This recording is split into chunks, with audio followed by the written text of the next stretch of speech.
Students, জ্ঞানজ্যোতি coaching সেন্টারের পক্ষ থেকে তোমাদের সকলকে স্বাগত। আমি তোমাদের সুমি ম্যাম। তোমরা সবাই কেমন আছো? আশা করছি তোমরা সকলেই ভালো আছো। আজ আমরা আলোচনা করব শাক্ত পদাবলী থেকে একটি পদ, আমার উমা সামান্য মেয়ে নয়। আলোচনায় যাওয়ার আগে তোমাদের জানিয়ে দিই, তোমরা যারা এখনো ভাবছো তোমাদের মেজর সাবজেক্টের সমস্ত নোটস তোমাদের চাই, কিন্তু কিভাবে, তাহলে আজই যোগাযোগ করো দুটি অফিসিয়াল নম্বরের যে কোনো একটিতে, 6295916282 অথবা 7076398606 নম্বরে। 6 মাসের কোর্সটি তোমরা পেয়ে যাচ্ছ মাত্র 99 টাকায়। পাশাপাশি লাইভ ক্লাস, রেকর্ডেড ক্লাসও তোমরা পেয়ে যাচ্ছ।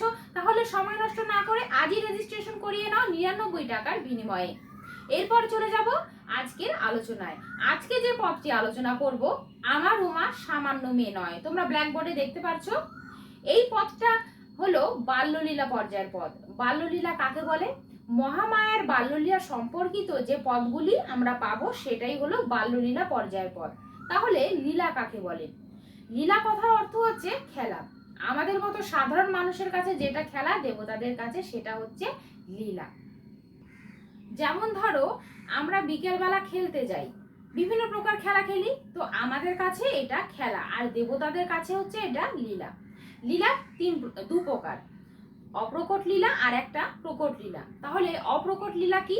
নিজেদের মধ্যে নিজে লীলা করলে বাইরে তার প্রকাশ না হলে সেটা হলো অপ্রকট লীলা।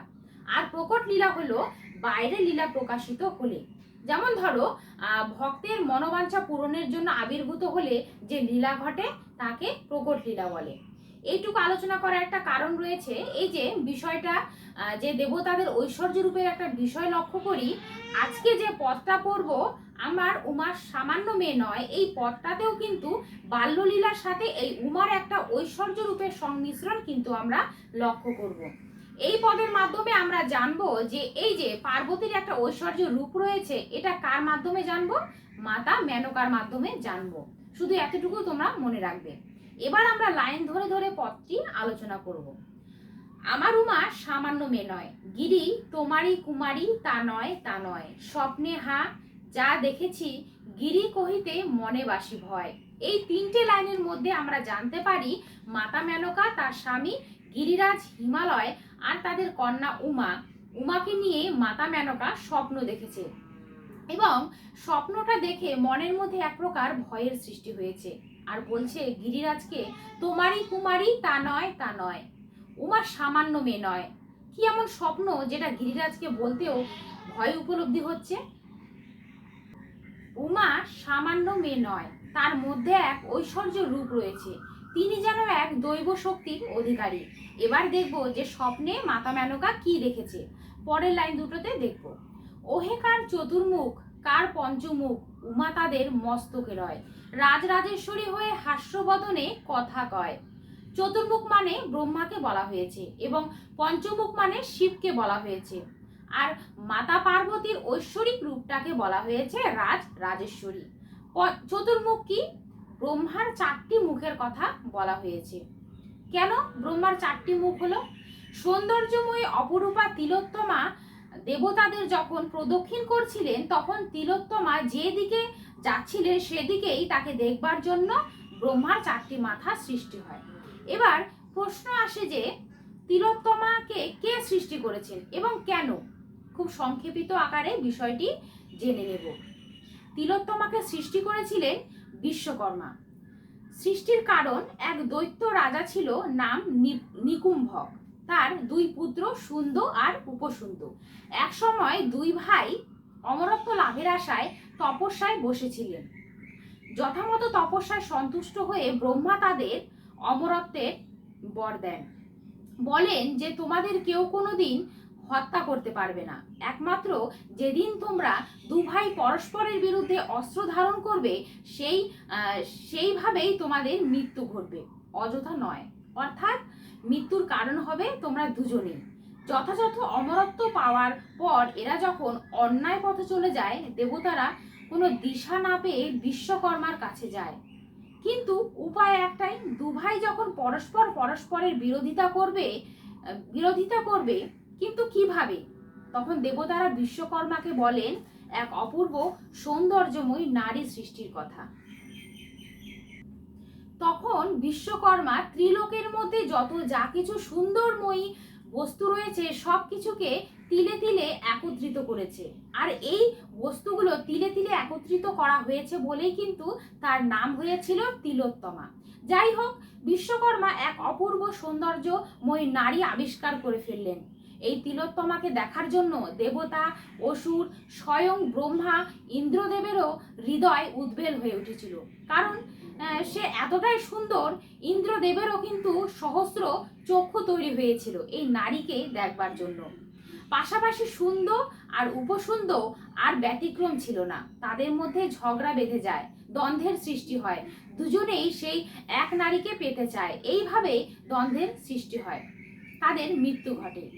তাহলে আমরা তিলোত্তমার কাহিনীটা জেনে নিলাম, অর্থাৎ তিলোত্তমা সৃষ্টির কারণ এই সুন্দর ও উপসুন্দর মধ্যে দ্বন্দ্ব সৃষ্টির কারণ। এবার জানবো পঞ্চমুখ কি। পঞ্চমুখ মানে শিবের 5টি মুখের কথা বলা হয়েছে। শিবের যে এই পঞ্চমুখ আছে বলে শিবের পবিত্র সংখ্যা 5।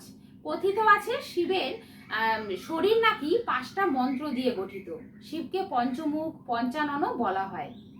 অঘোর, এটা শিবের দক্ষিণ মুখ, এটা নির্দেশ করে শিবের ধ্বংসাত্মক দিক। বামদেব, এটা শিবের উত্তরমুখী মুখ, বামদেব হলো শিবের নারী দিক। সাধ্য, এটা শিবের পঞ্চমুখী মুখ, এটা শিবের সৃজনশীল ও ধ্বংসাত্মক দিক নির্দেশ করে। তৎপুরুষ, এটা শিবের পূর্বমুখী মুখ, এটা হচ্ছে অহংকার দিক। ঈশান, এটা হচ্ছে শিবের উত্তর পূর্ব মুখ, এটা হচ্ছে শিবের সর্বশক্তিমান দিক।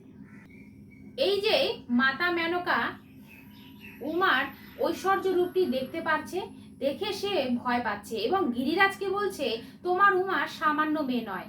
কেন নয়? কারণ এই উমা রাজেশ্বরী হয়ে মাতা পার্বতীর ঐশ্বরিক রূপ নিয়ে তিনি চতুর্মুখ অর্থাৎ ব্রহ্মা, পঞ্চমুখ অর্থাৎ শিবের মস্তকে রয়ে সে হেসে হেসে যেন তাদের সাথে কথা বলছে। এরপর কি হয়েছে দেখো। ওকে গরুর বাহন কালো বরণ জোর হাতেতে করে বিনয়। গরুর কার বাহন? বিষ্ণুর বাহন। বরণ কেমন? কালো। সে কি করছে? জোর হাতেতে করে বিনয় করছে। বিনয় মানে কি? বিনয় মানে হচ্ছে নম্র। অর্থাৎ মাতা মেনকা গিরিরাজকে বলছে ওই বিষ্ণুদেব সে কি করছে? নম্রভাবে আমাদের উমাকে সম্মান জানাচ্ছে, হাত জোর করে প্রার্থনা জানাচ্ছে। প্রসাদ ভনে মুনিগণে যোগ ধ্যানে যারে না পায়, তুমি গিরি ধন্য হে কন্যা পেয়েছ কি পূর্ণ উদয়। প্রসাদ ভনে মানে হচ্ছে রামপ্রসাদকে বলা হয়েছে। মনে রাখবে যে লাইনে পদকর্তার নামটা থাকবে সেই লাইনটাকেই আমরা বলবো ভনিতাংশ, পদটার ভনিতাংশ। রামপ্রসাদ সেন বলেছে তুমি গিরি ধন্য। কেন ধন্য? কি পূর্ণ করেছো বলে এরকম একটা কন্যা পেয়েছো। কন্যা রূপে কাকে? উমাকে পেয়েছো, যার মধ্যে ঐশ্বর্য রূপ রয়েছে। এই উমার ঐশ্বর্য রূপকে পাবার জন্য মুনিগণে যোগ ধ্যানে যারে পায় না তুমি তাকে পেয়েছো, গিরিরাজ কন্যা রূপে পেয়েছো, তাই তুমি ধন্য। এই হলো আজকের আলোচনা। লাইন ধরে আলোচনা করে দিলাম, আশা করছি তোমরা বুঝতে পারবে।